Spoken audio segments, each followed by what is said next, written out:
We are back for part 2 of the Dagda story time.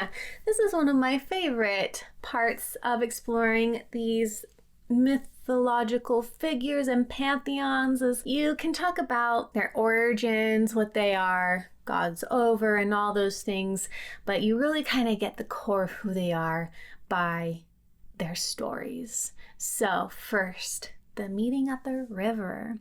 Dagda and the Morrigan. Before the Second Battle of Moytura, the Dagda, chief god of the Tuatha Dé Danann, meets the Morrigan, the goddess of war and fate, at a river. And we will be talking about her later, because I mentioned previously that she's one of my favorites, and yes, we will be discussing her. The Morrigan was washing herself in the river Eunice at Samhain, a time when the boundaries between the physical and spiritual worlds are thin. The Dagda approach the Morrigan and they engage in a union by the river.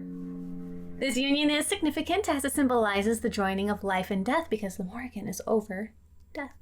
Fertility and destruction. She's a fun god.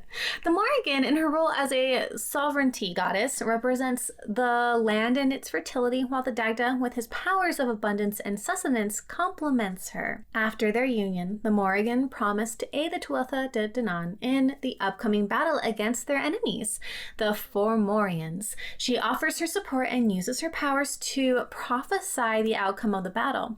Her aid is crucial, as she is a formidable warrior and a master of strategy. The Second Battle of Moytura is a pivotal event in Irish mythology. The Tuatha Dé Danann, under the leadership of the Dagda and with the support of the Morrigan, face the Fomorians, a race of monstrous beings, and the Morrigan plays a key role in the battle, using her shape-shifting abilities and war magic to influence the tide of the conflict. Thanks to the combined efforts of the Dagda, the Morrigan, and other members of the Tuatha Dé Danann, they emerge victorious. The Morrigan's prophecies and war tactics, along with Dagda's leadership and strength, ensured their success. Their victory established the Tuatha Dé Danann's dominance and secured their place in the mythological history of Ireland. The story of the Dagda and the Morrigan is rich with symbolism, and their union represents the balance of opposing forces, life and death, creation and destruction,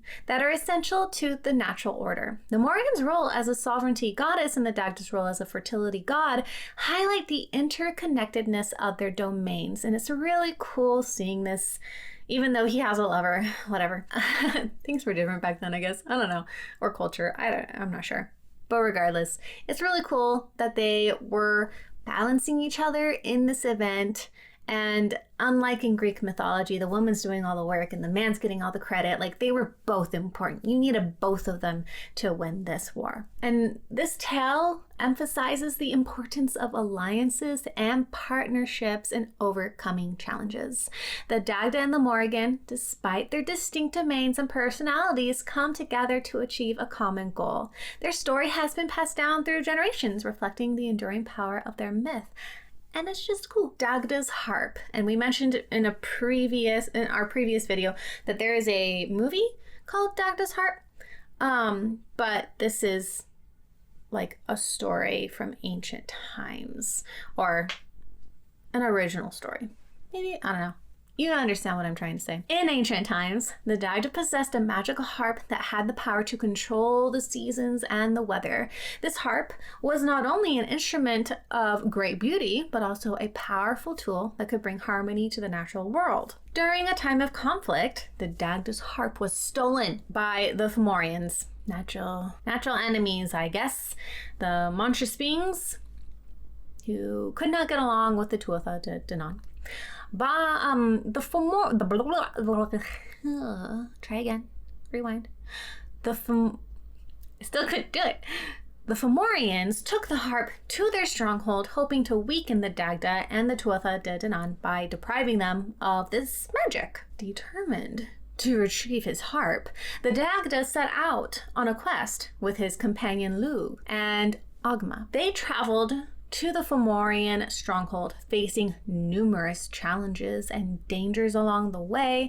But despite the odds, the Dagda's resolve to reclaim his harp never wavered. He wanted that thing back. When they arrived at the Fomorian stronghold, the Dagda, Luke, and Agma confronted the Fomorians, who, confident in their victory, taunted the Dagda and his companions. However, the Dagda remained calm and focused on his mission. He did not allow frustration or pride or anger to get the better of him.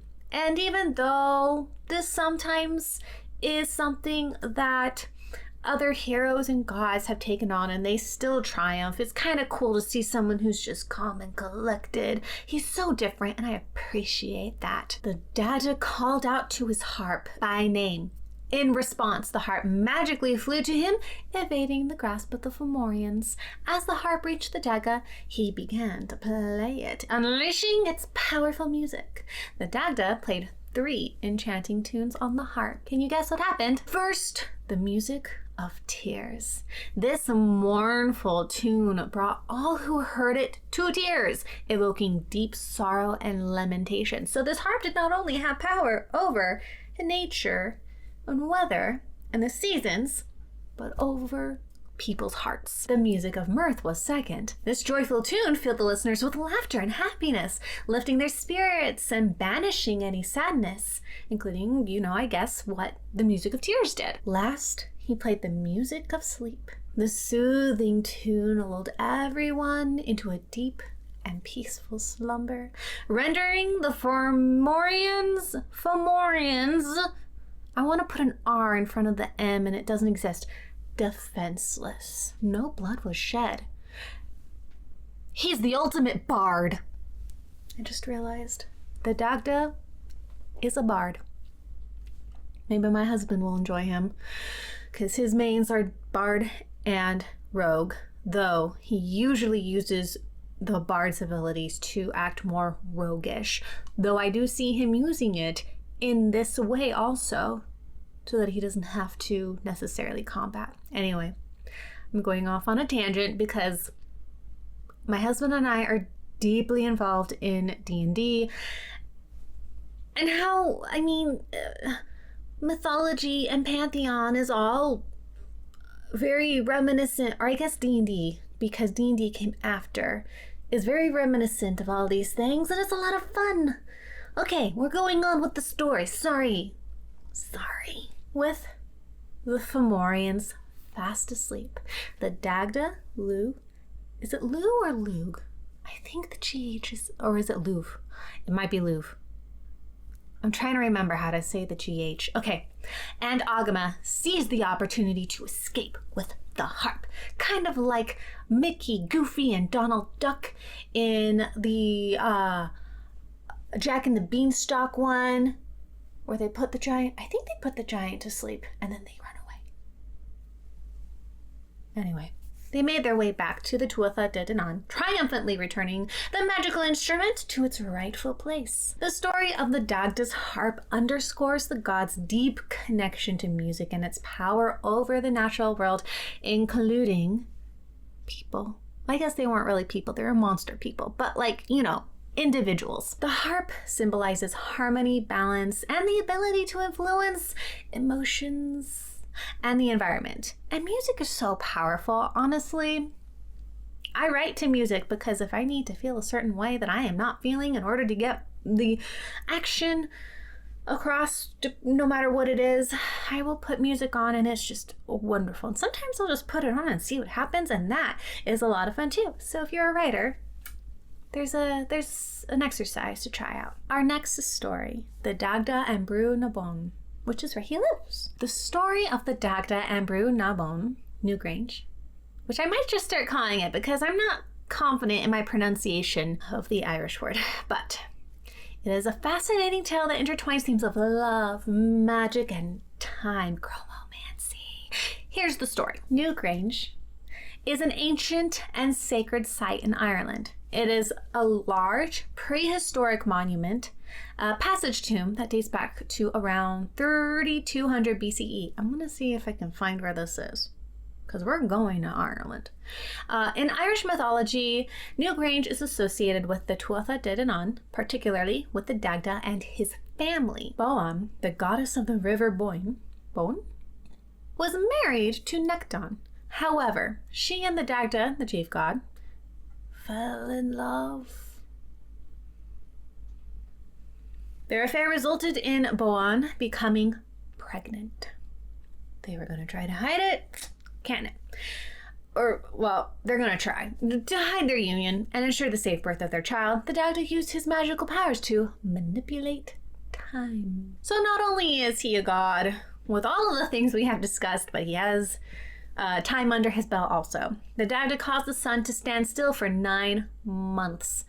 So he, I guess, used more of his control over nature to manipulate time, which I can see logistics not working out so well. Like, just because the sun is paused doesn't mean that time doesn't necessarily move forward, which I guess is actually kind of what happens here, because the Dagda caused the sun to stand still for 9 months, making it appear as if it's only been 1 day. And this manipulation of time allowed Boyn to carry and give birth to their child.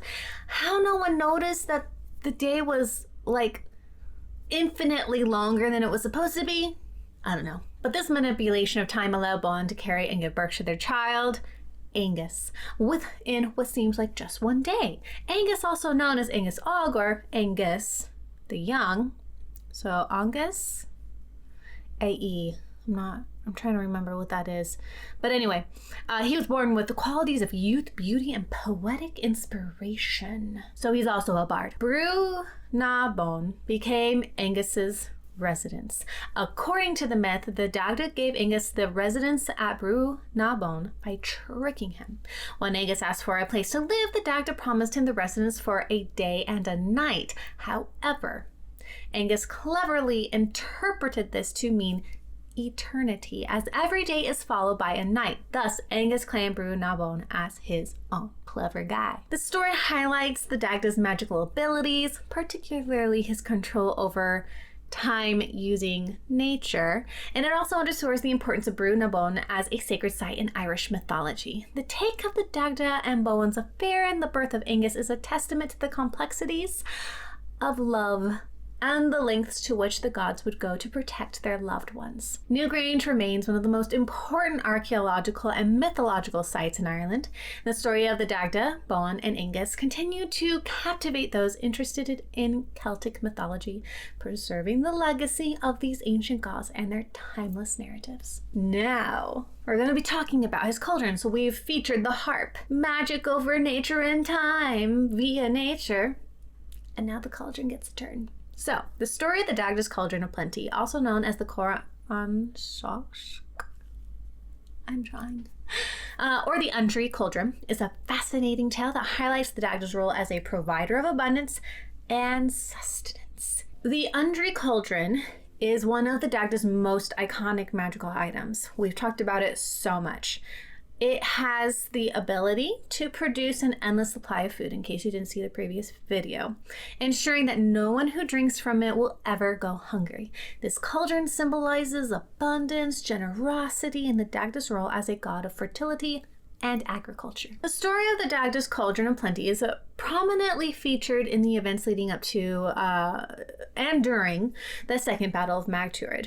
The Tuatha Dé Danann, under the leadership of the Dagda, were preparing to face the Fomorians, which we've mentioned is a race of monstrous beings intent on subjugating the gods. As the Tuatha Dé Danann readying themselves for the impending conflict, the Dagda used his cauldron to ensure that his warriors were well nourished and strong. The cauldron's endless supply of food allowed the Dagda to feed his entire army, providing them with the sustenance they needed to force the Fomorian threat. So, if there was a siege, no problem, no worries. They weren't going to run out of food or water. Now, in a related tale, the Dagda is sent as an emissary to negotiate with the Fomorians. During his visit, the Fomorians attempted to humiliate him by offering him an enormous quantity of porridge served in a gigantic pit. The Dagda, known for his hearty appetite and good-natured humor, accepted the challenge. There was no hubris here. This man's awesome. But regardless of whether he was proud and knew he could do this or just was ready for a good time and good food, the intention to embarrass him did not work. The Dagda used his cauldron to consume the entire portion of porridge. So not only does it give food, you can just store it in there too. He eats until he's completely satisfied, proving his resilience and determination.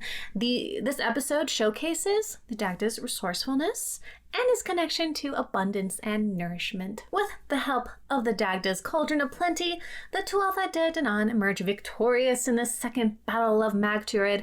The cauldron's ability to provide sustenance plays a crucial role in their success, ensuring that the warriors remain strong and capable throughout battle. It emphasizes Dagda's role as a provider and protector and his ability to ensure the well-being and posterity of his people.